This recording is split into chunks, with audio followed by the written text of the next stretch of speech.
Okay, I want to give you my top 3 things not to skimp on if you're making a film. Oh, fresh cigar here. First off, audio. Whatever you're doing for sound, that's not the place to skip. I've done that before. I've skimped on audio, and you get back, you got beautiful stuff, everything looks great, and it sounds terrible. And there's a little bit of work you can do to kind of fix things out. I mean, you could. There's some stuff, right?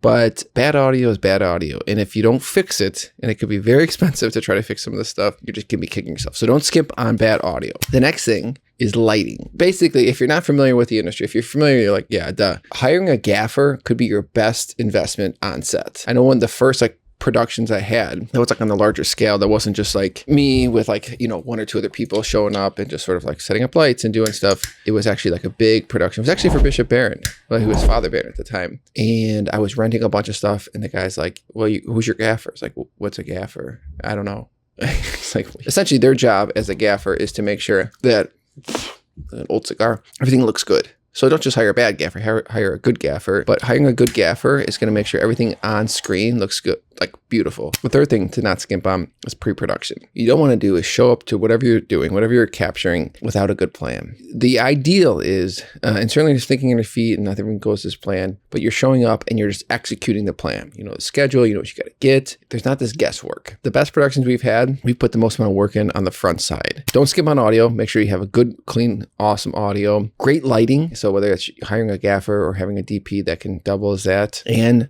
having enough adequate pre-production. You do those 3 things. Obviously, there's a lot of other things, that go into it. Hope that's helpful, especially if you're just starting out and you're not sure. If you have any questions, send me a message. Put a comment below. Love to be able to help. All right.